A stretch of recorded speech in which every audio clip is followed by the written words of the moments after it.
Adventures in time and space, told in future tense. Dimension X, X, X, X, X, X, X, X, X, X.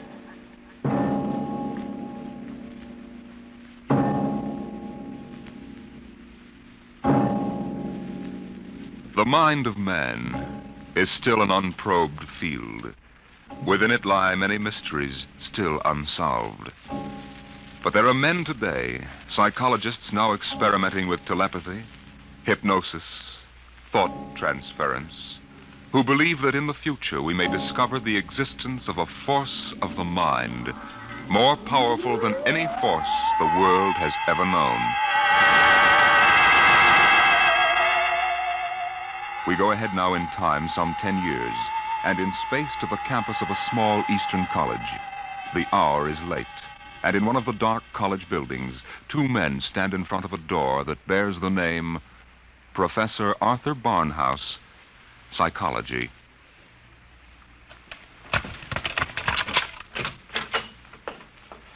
Well, here you are, Clinton. Thank you, Major. Here are the keys to the professor's desk and files. I guess you inherit everything now. You might as well dictate a full report while everything's still fresh in your mind.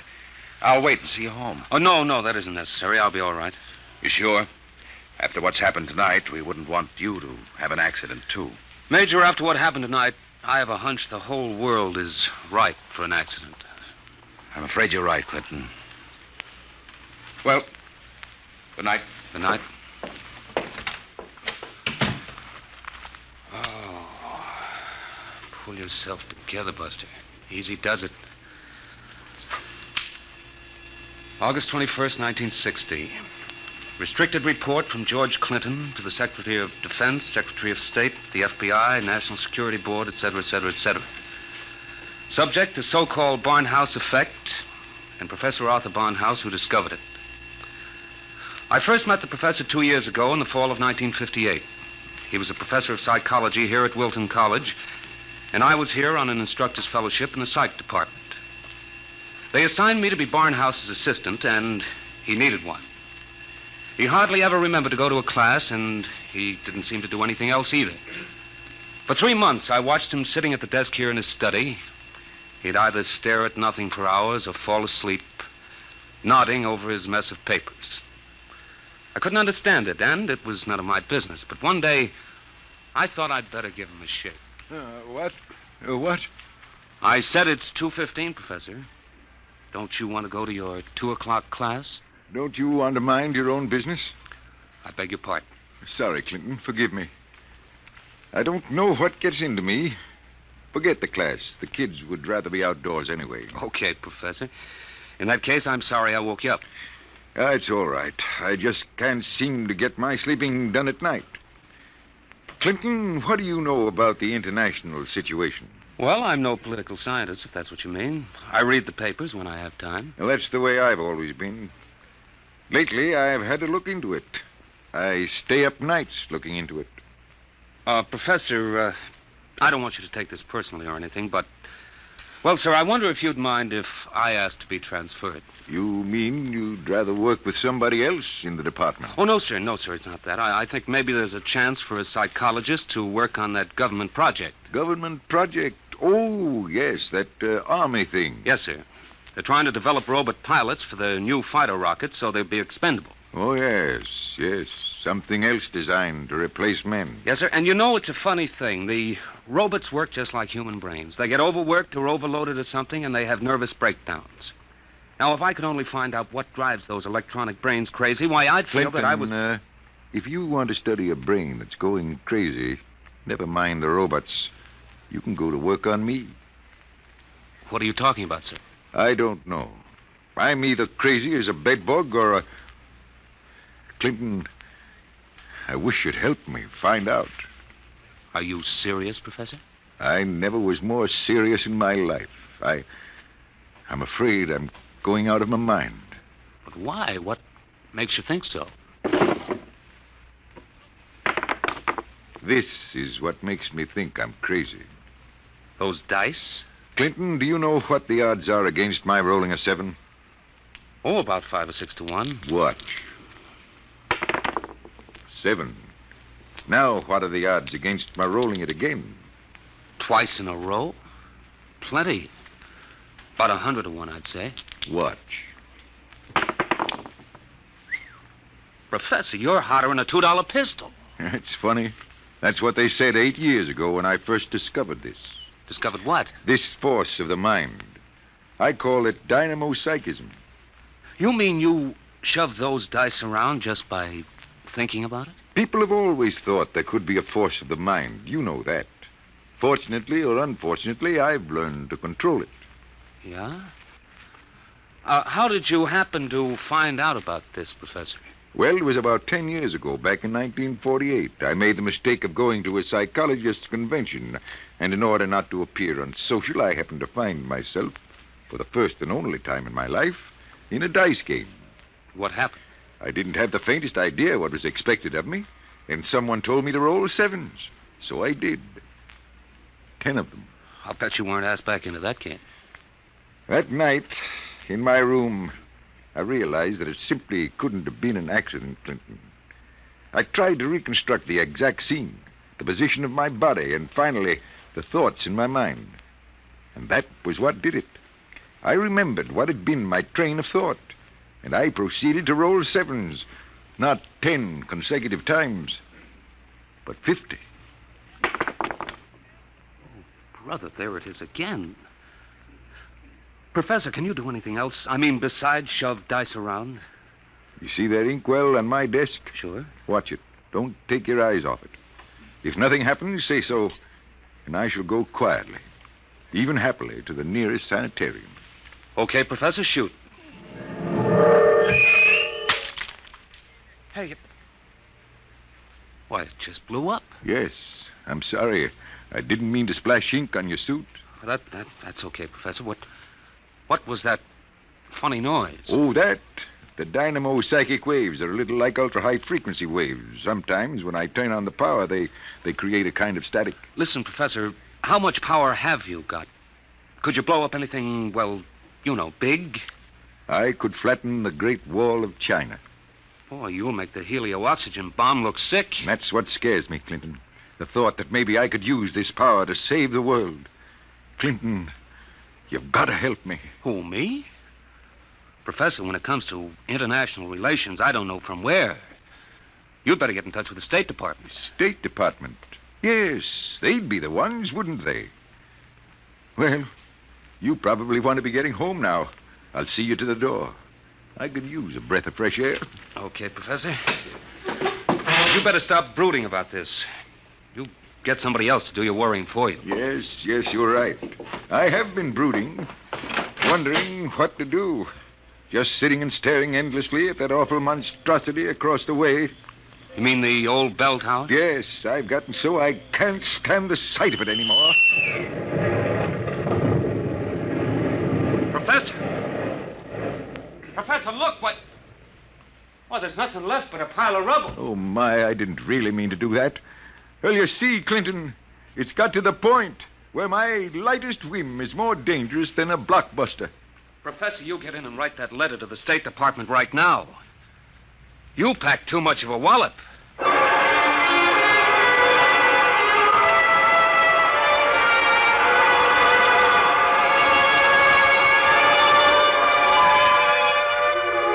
Professor Barnhouse mailed his letter, and things happened fast.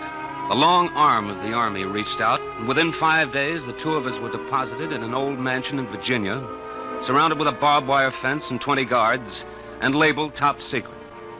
As soon as they'd seen a couple of small demonstrations, they set up a big test of dynamo psychism, and the professor was a very important guy. You could see him getting more unhappy every day. General Barker, I've got to talk to you. Just a minute, Professor. We're cleaning up the last details in Operation Brainwave. We'll roll at 1400 hours tomorrow. At 1400 what? 2 o'clock tomorrow afternoon. The robot-controlled fighter rockets will take off at exactly 1400 minus 10 and appear over the target at 1400. Watching from here over the video screen, you will then try to knock all 20 of them out of the sky. Think you can do it? Of course I can do it. Fine. and we've taken care of everything. Everything except that you neglected to ask me if I wanted to do it. I don't. This whole thing strikes me as childish and insanely expensive. We'll decide about that. But what's the good of it? I wouldn't mind acting as a defense weapon if it were necessary. But I can make all wars and armaments unnecessary. I could give every nation what it needs. I could move mountains, build roads, dig irrigation canals. I have a technique which costs nothing and can do immense good. You're spending millions to prove that it can do immense damage. It doesn't make sense. You know something, General? He's right. Of course I'm right. I want you to send me and Clinton back to Wilton College. Right away. That's quite impossible, Professor. This operation has gone too far to be called off now. Yes, but... Even if we wanted to call it off. If your dynamo psychism really works, you're apt to be the key to our entire defense setup. But listen... You'll have to excuse me now. Major Cuthrell and I have to double-check the confidential list of the observers on this end. Have you got it, Major? Yes, General. It's right here. Alberts, Barker, Bernstein, Carter, Clinton, Cuthrell, Holbrook, Lawrence, Stein, Williams. Check. I guess that includes everybody of importance. What about me? What? Oh, that's taken for granted, Professor. Thanks. 1400 hours. Will you be ready? I'll be ready. And now, if someone will wind the restricted clock and put the confidential cat out, I'm going to bed.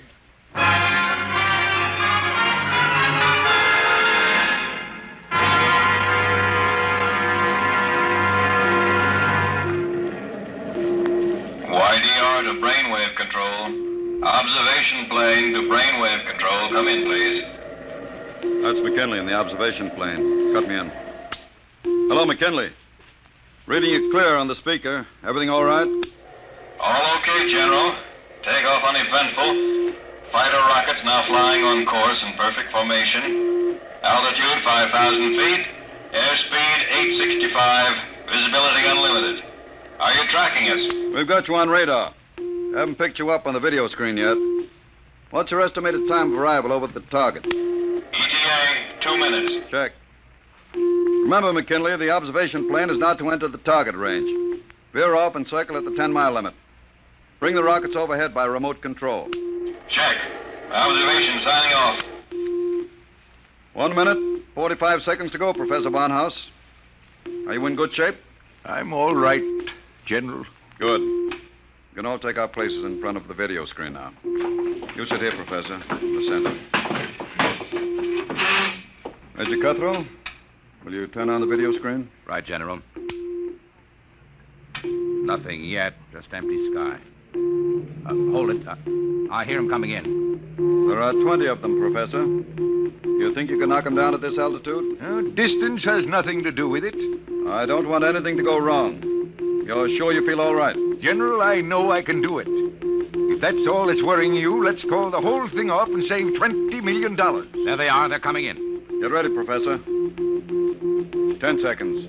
9, 8, 7, 6, 5, 4, 3, 2, 1. Now, wide open, Professor. Well, go ahead, Barnhouse. Knock them down. I did. Nonsense. All you've done is blank out the video screen. What went wrong? Did you give it everything you had? I was wide open, General. Then it didn't work. They're still flying. What's that? It just took a few seconds to work. That's... Holy smoke, they're dropping like flies. McKinley to brainwave control. What's happened to these rockets? They're going down like flame. By heaven, it works. It really works. Cuthrell, get Washington on the line. Barnhouse, I want you to... Hey, where's Barnhouse? He was right here. Clinton, where's the professor? Got me, General. We were all staring at the video. He must have walked out. Get moving, everybody. Alert the guard. Search the house. Yes, sir. If anything happens to that man... General Barker. General Barker. What is it, Corporal? Corporal Gray guard at the main gate. Sir, Professor Barnhouse is gone. Gone, where? He came tearing out of the gate at 40 miles an hour. Here's a note, sir. Threw it out of the car as he went by. I picked it up. Let me see it, quick. What got into that man? What does he say, General? Gentlemen, as the first superweapon with a conscience, I'm removing myself from your national defense stockpile. Setting a new precedent in the behavior of ordnance, I have humane reasons for going off. Signed, At the Barnhouse.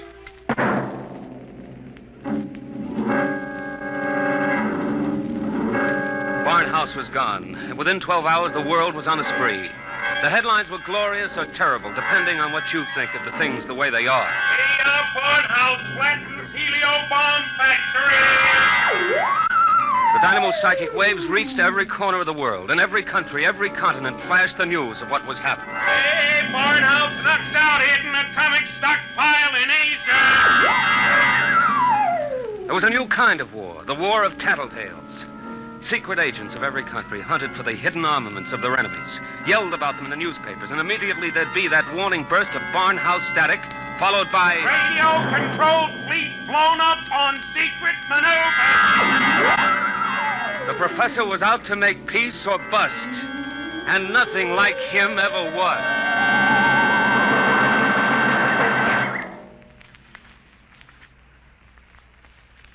Look, Major Cuthrell, I told the FBI and the Army everything I know weeks ago. I've answered questions till I'm blue in the face. I didn't come here to ask questions, Clinton.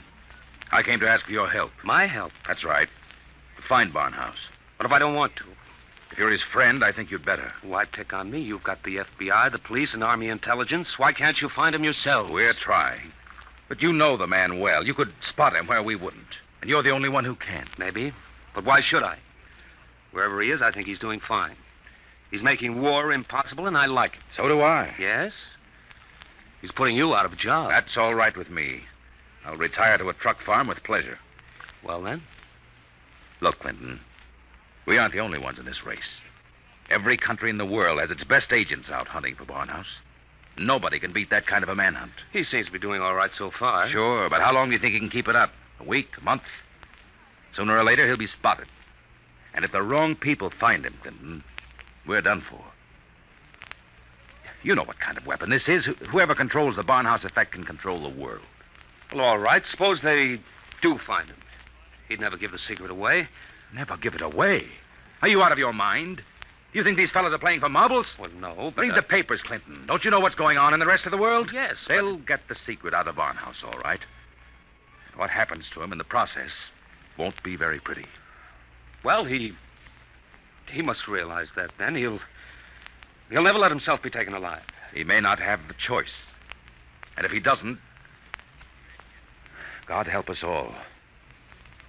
All right. All right, I'm in. Good. Now, do you know anything that you haven't told us? Anything that might give us a lead? Only this. It was addressed to me. I found it here on his desk the morning after he escaped. You mean he came back here? Yes. I guess he needed to pick up some personal effects. Anyway, the files were open, and he left this note on a scrap of paper. Anything to do with the Barnhouse effect? Read it yourself. It's Greek to me. Just these few lines scrawled on a piece of paper, and the last one breaks off right in the middle of a sentence. This stuff doesn't make any sense at all. You know, from the looks of this, I'm beginning to wonder if the professor isn't going off his rocker. I thought of that, too. All the more reason why we've got to get to him quick. He may be helpless, and the whole world's on his track. Come on, Clinton. We haven't much time.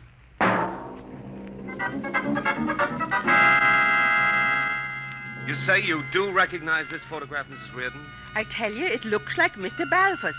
He had the second floor front room for quite a while, but he left, I should say, about a week ago. Say, is he wanted for something? Yes, if he's the man I think he is. Well, now, I'd say you're looking for the wrong fella. That Mr. Balfour, he couldn't be a criminal. Why, he wouldn't even harm a fly. He spent all his time in his room, just thinking.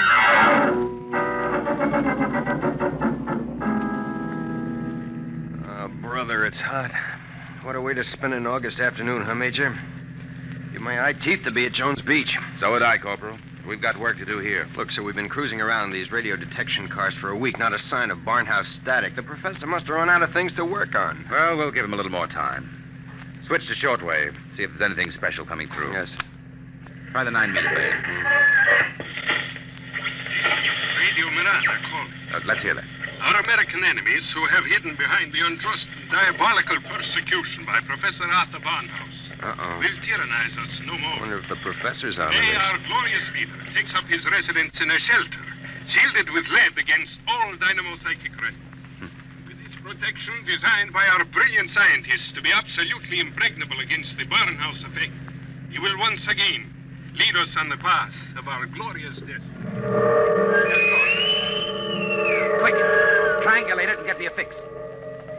I've got it. Let me check this chart. Quick, man.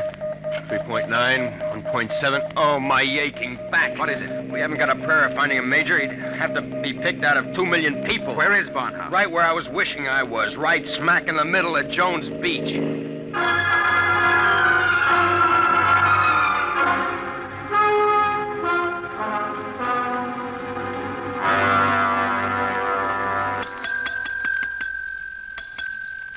Sorry, gents, we're full. No more rooms tonight. We don't want a room.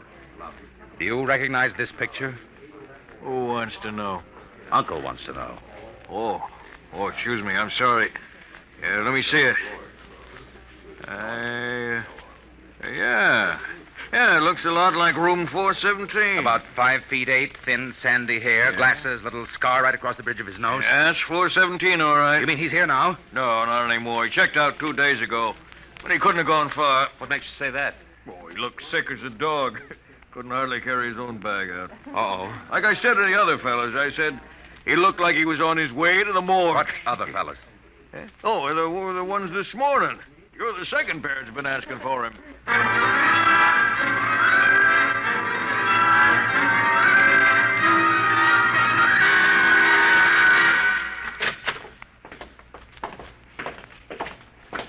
Here we are, Ward 15.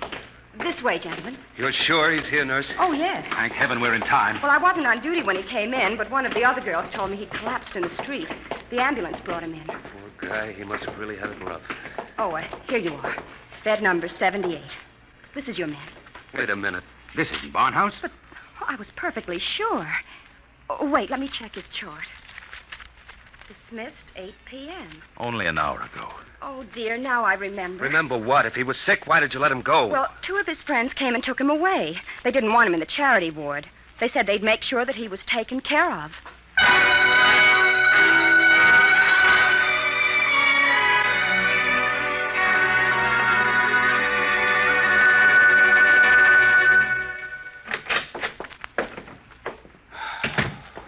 Every time I walk into this study, I keep hoping somehow I'll wake up out of a bad dream and find the professor just sitting here. Major, is there anything we haven't covered? Nothing. The police, the FBI, the air patrols, the docks, the railroad stations, everything. Not even a flea could get through this dragnet. I hope. Then I guess we sit. We sit. Maybe something will come in.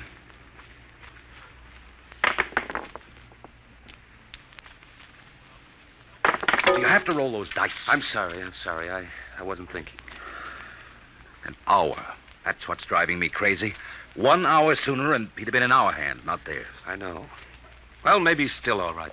How can he be all right? He's in the hands of a foreign power. We don't know that for sure. The professor was a likable little guy. He couldn't have lasted this long if he hadn't found some friends. Maybe they came and took him away. Well, grab that. Hello? Yes? Clinton, is that you? Professor Barnhouse. Clinton, they've got me. Who's got you? Where are you, Professor? I don't know. They said something about taking me to an airport. An airport? Which one? Listen, Clinton, I've got to tell you. The inkwell. What are you talking about? Remember the inkwell? Professor. Professor Barnhouse. Operator. Your call, please. Operator, that caller just came in here. Can you trace it? I'm sorry, sir, but I'm afraid it's too late. Your party has been disconnected.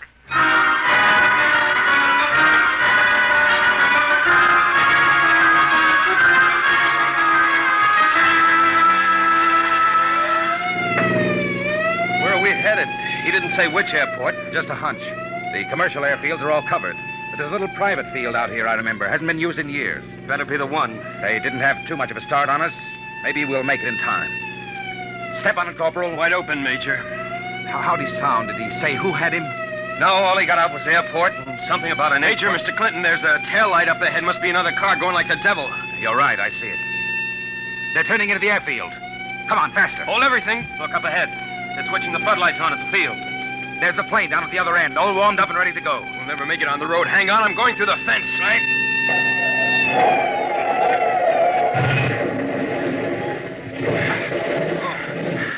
Well, what's the matter? Get going. Sorry, sir. Must have cracked the axle. They're taking off. Get out the submachine gun. You can't. Barnhouse is in that plane. You'll kill him. We've got to take that chance. That plane's headed straight for us. Hit the dirt. Get that gun working, Corporal. Aim for the propeller.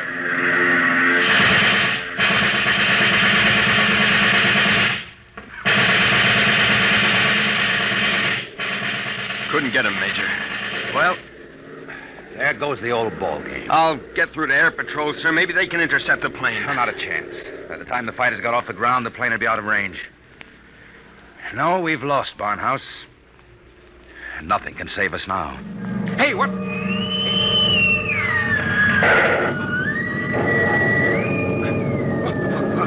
What hit me? Clinton, are you all right? Yeah, sure.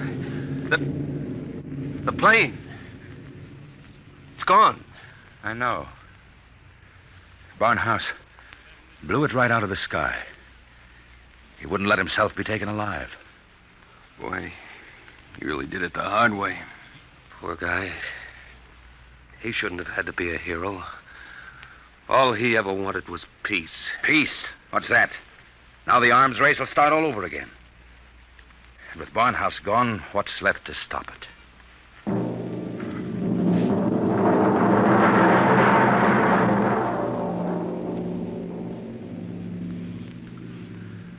So they brought me back here to the professor's old study to dictate this report. I'm sitting here at his desk, and it's just the way he left it. Papers all over, even his old pair of dice. Arthur Barnhouse is dead. That's going to be good news for some people when they find out. The saber rattlers of the world will be busy as of tomorrow morning, getting ready to whoop up another war. But I'm afraid they're in for a little surprise. It's 3 a.m. now. And before morning comes, I intend to vanish, disappear completely. That's the last that anybody will ever see or hear of me directly. That's why I want to tell you now. I've been looking at the new inkwell here on the desk. The professor's last words were something about an inkwell. And in it I found a little scrap of paper. Just a few words, but they complete the note I showed the major. The note that didn't make any sense. The whole thing makes sense now. Professor Barnhouse may be dead.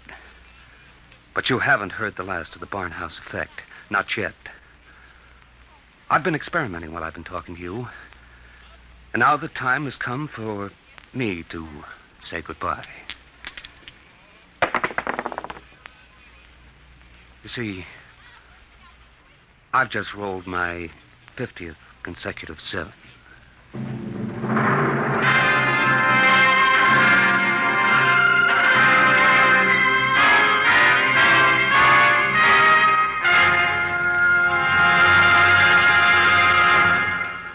You have just heard Report on the Barnhouse Effect by Kurt Vonnegut, Jr. An adventure in time, space, and the unknown. Dimension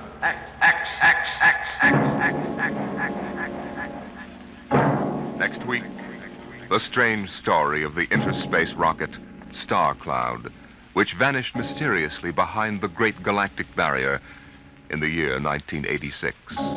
What happened to it and to its crew? We'll tell you next week.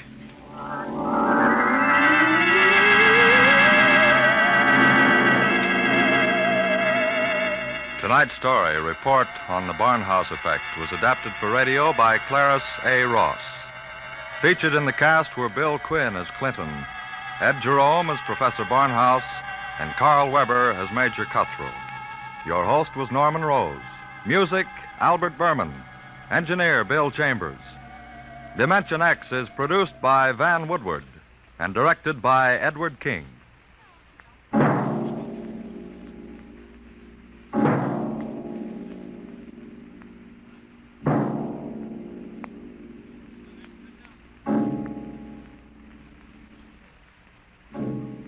Tomorrow, hear Sam Spade. Now it's Truth or Consequences on NBC.